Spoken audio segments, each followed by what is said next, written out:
Tahiti, 1960. A village so remote, most maps don't even mark it. Children learn beneath palm trees because there's no building, no desks, no future. And then, without warning, the biggest movie star on Earth arrives. Not for a vacation, not for publicity. For something Hollywood could never understand. He walks into that village, sees those children, and makes a decision that will echo for generations. A decision so radical, so pure, that when the studio executives find out, they try to stop him. They threaten him. They tell him he's destroying his career. He doesn't care. Because Marlon Brando isn't just giving money, he's giving everything he earned. Every single dollar. And when it's over, when the dust settles and the world finally learns what he did, that village does something extraordinary. Something that makes grown men weep. They immortalize him. Not on a Hollywood star, on something far more sacred. Here's the story. The year is 1960, and Marlon Brando is untouchable. On the waterfront, a streetcar named Desire. The man doesn't just act, he transforms. He's raw power wrapped in vulnerability, a force of nature that makes every other actor look like they're playing dress-up. Directors worship him. Studios fear him. Women want him. Men want to be him. He's 36 years old and already a legend. But Hollywood is suffocating him. The fakeness, the politics, the manufactured smiles and calculated friendships. Every conversation is a transaction. Every relationship is leverage. He's drowning in success, gasping for something real, something honest, something that matters beyond box office numbers and magazine covers. So when the call comes to film Mutiny on the Bounty in Tahiti, he doesn't just accept, he escapes. 7,000 miles from Hollywood. 7,000 miles from the cameras and the gossip columnists and the studio heads who treat him like property. Paradise. Or so he thinks. The production is a nightmare. A bloated, over-budget disaster that's bleeding MGM dry. Brando clashes with the director. The crew resents him. The press paints him as difficult, demanding, impossible. Back in Los Angeles, executives are panicking. This movie is supposed to save the studio. Instead, it's killing it. But Brando isn't thinking about any of that. Because the moment he steps off that plane onto Tahitian soil, something shifts inside him. The air is different here. Cleaner. The people are different. They don't want anything from him. They don't know who he is. Don't care about his Oscars or his scandals. They see him as just another man. And for the first time in years, he can breathe. He starts exploring. Not the resort beaches where the crew stays. The real Tahiti. The villages. The families struggling in poverty while tourists sip cocktails 50 miles away. And that's when he finds it. A village called Tetiaroa. No, wait. Multiple villages. Communities scattered across the islands where children sit in dirt because there's no school. Where parents work themselves to death fishing and farming just to survive. Where education is a luxury reserved for the wealthy in Papeete. He sees children with eyes full of light and potential, learning under trees because there's nowhere else to go. 10-year-olds who should be reading and writing and dreaming, instead helping their families just to eat. And something breaks inside Marlon Brando. Or maybe something awakens. He starts asking questions. How much would a school cost? What would it take to build one? The locals think he's just another curious actor who'll forget them the moment he boards the plane home. They've seen it before. Wealthy foreigners who express concern, take photos, then disappear back into their comfortable lives. But Brando isn't asking out of curiosity. He's calculating, planning. Because in his mind, a decision has already formed. A decision so extreme, so financially reckless, that when his agents find out, they'll think he's lost his mind. He's going to build them a school, not donate to one. not write a check for publicity. He's going to fund the entire thing with money he hasn't even earned yet. What happens next will define him more than any Oscar ever could. And for decades, almost nobody will know the full truth. Marlon Brando returns to the film set, but he's different. The crew notices. He's distracted. Between takes, he's not socializing or rehearsing. He's in his trailer with local village leaders, architects, anyone who can help him understand what these communities actually need. Not what he thinks they need, what they need. The Tahitian elders are skeptical. They've heard promises before, foreign money that never comes, projects that start with fanfare and end in abandonment. But Brando keeps showing up, day after day, listening, learning.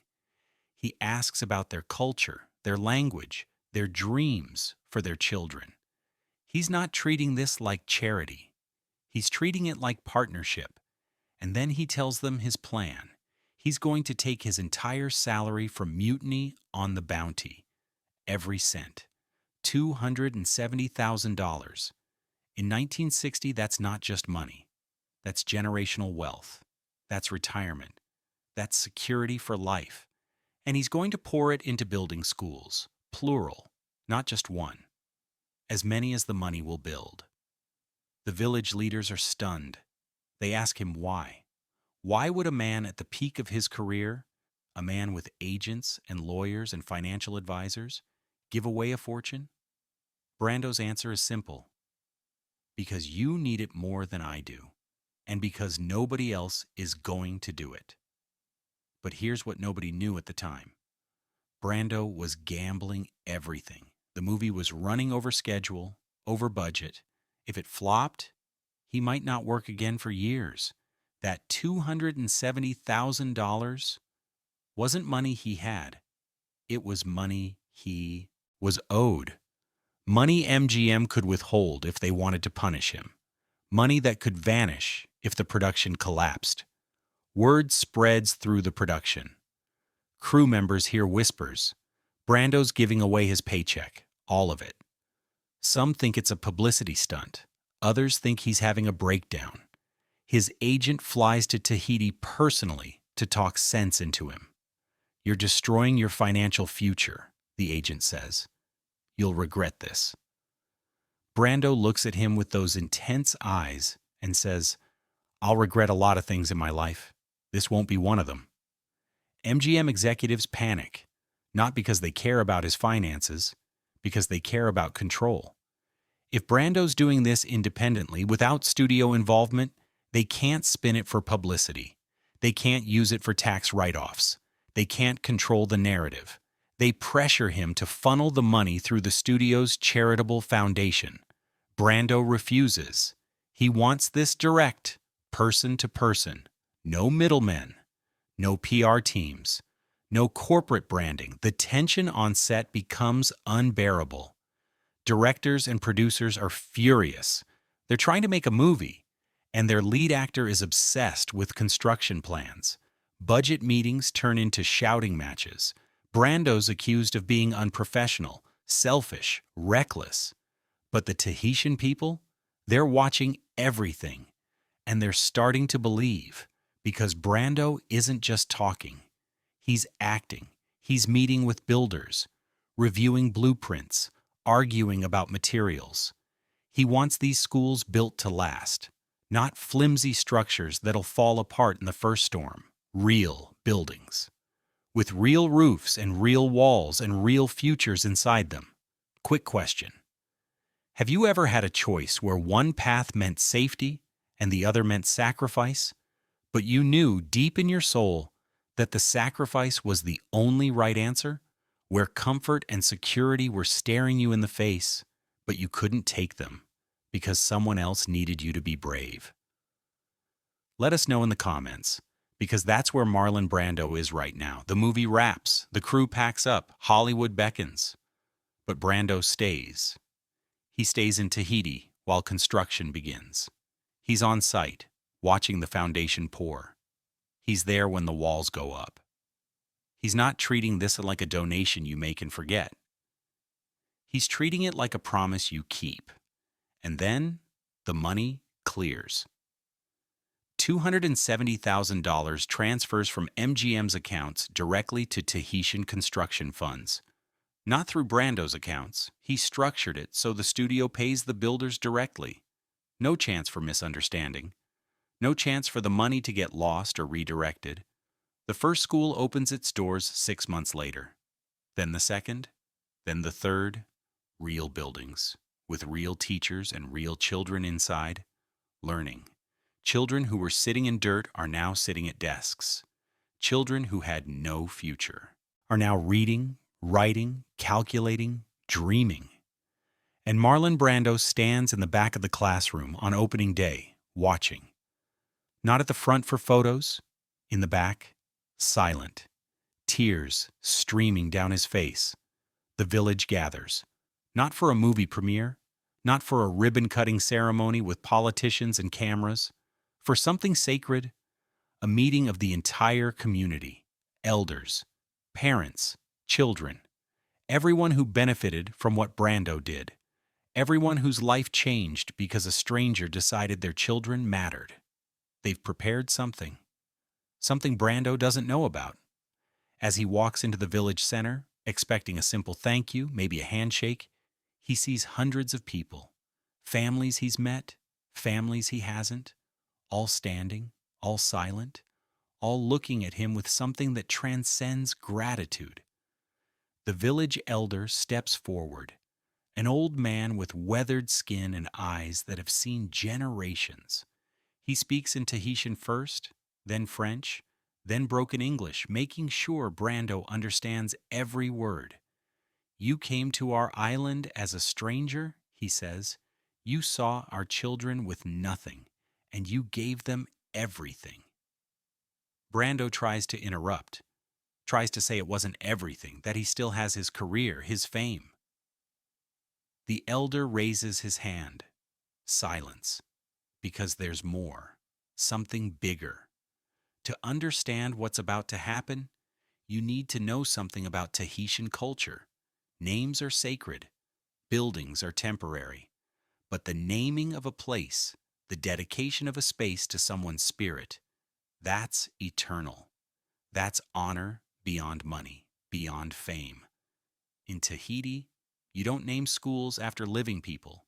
You don't create monuments to wealth or celebrity. You honor character, sacrifice, love. Meanwhile, back in Hollywood, nobody knows what's happening in this village. MGM is furious that Brando stayed in Tahiti instead of promoting the movie. Gossip columns are running stories about his erratic behavior and financial recklessness.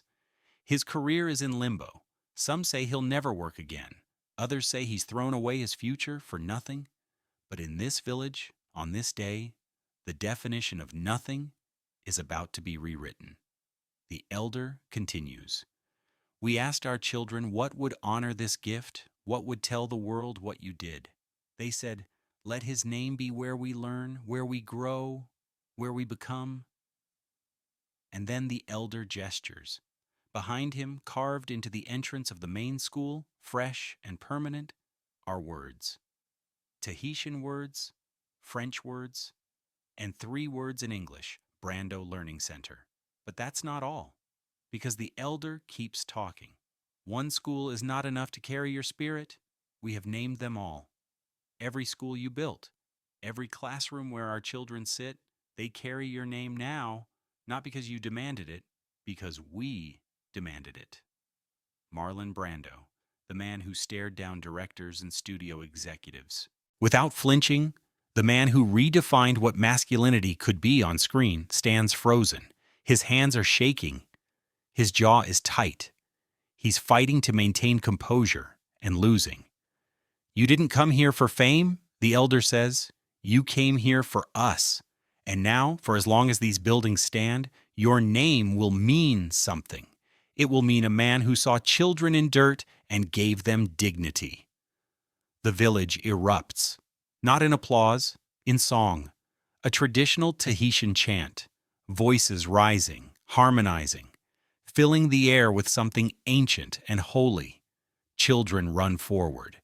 surrounding Brando, hugging his legs, his waist, wherever they can reach, and he drops to his knees, right there in the dirt. This man who commanded every scene he ever entered, kneeling in the dust, surrounded by children, weeping openly. What would you have done in that moment? Comment below.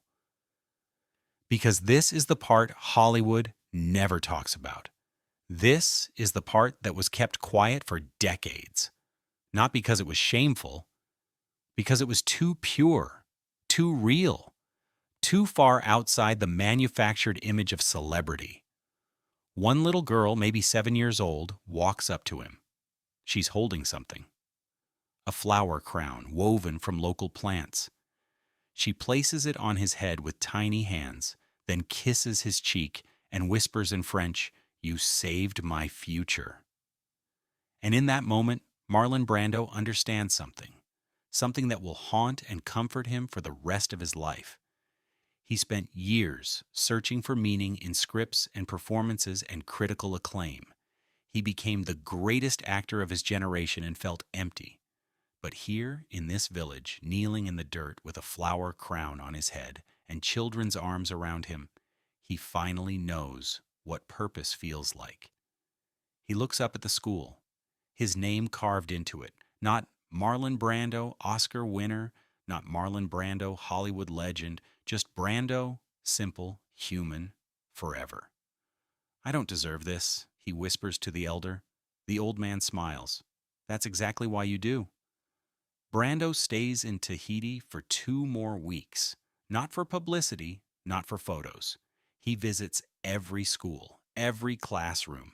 He sits with children and asks them what they're learning, what they dream of becoming: doctors, teachers, engineers, dreams that didn't exist 6 months ago. He writes letters to educators in the United States, begging them to send textbooks. He contacts medical professionals about establishing health programs. He's not done. The schools are just the beginning.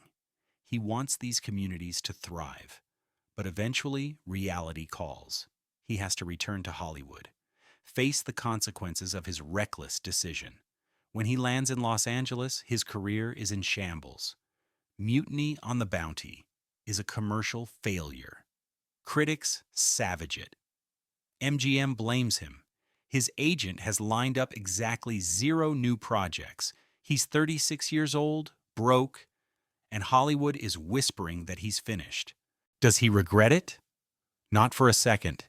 Because every time he closes his eyes, he sees those children, those schools, his name carved into something that actually matters. For decades, almost nobody knows the full story. Brando never publicizes it, never uses it for image rehabilitation, never mentions it in interviews. When journalists ask about his time in Tahiti, he deflects, changes the subject, talks about the movie, the locations, anything except what he actually did there. Why? Because he knows Hollywood. He knows the moment this becomes public, it becomes performance. It becomes branding. Marlon Brando, the humanitarian. It becomes another role, another character to play. And what he did in that village wasn't a performance. It was real. Maybe the most real thing he ever did. The studio doesn't talk about it either. Not because they're respecting his privacy, because it makes them look terrible. While Brando was giving away his entire salary to build schools, MGM was spending millions on parties and publicity and executive bonuses. If that contrast becomes public, the studio looks like monsters. So silence becomes the agreement, unspoken but absolute. The village keeps honoring him. Brando keeps visiting quietly every few years, without fanfare. And Hollywood keeps pretending it never happened. Was it a conspiracy? Not exactly. Was it calculated silence? Absolutely. Which theory makes sense to you? Let us know in the comments. Fast forward to the 1990s. 40 years after Brando built those schools, a journalist researching Tahitian education history stumbles across references to Brando learning centers. Plural. She's confused. She knows Marlon Brando filmed a movie there once, but learning centers named after him, multiple schools. She investigates, travels to Tahiti, interviews villagers, and slowly, the story emerges. The entire story, the $270,000, the direct payments, the personal involvement, the naming ceremony, everything. She publishes an article. It's buried in a small magazine. Barely anyone reads it, but the few who do are stunned. Because by the 1990s, Brando is considered difficult, reclusive, eccentric. His later career is defined by weird performances and weight gain and isolation. The public image is of a man who squandered his genius. But this story reveals something else. A man who gave everything when it mattered. A man who understood that legacy isn't built on film reels. It's built in the lives you change. Those schools are still standing. 65 years later, generations of Tahitian children have learned inside buildings that Marlon Brando paid for. Doctors, teachers, engineers, artists, leaders, all because one man saw suffering and decided his comfort mattered less. The village elder who named those schools died in 1989. But before he died, he told his grandchildren, never remove that name. Never forget what he did. Not because he was famous, because he was good. Brando died in 2004. Complicated, controversial, brilliant, broken, a man of staggering contradictions. But in one village in Tahiti, there's no contradiction. There's only gratitude, only memory, only the sound of children learning in buildings that carry his name. This isn't the story Hollywood tells about Marlon Brando.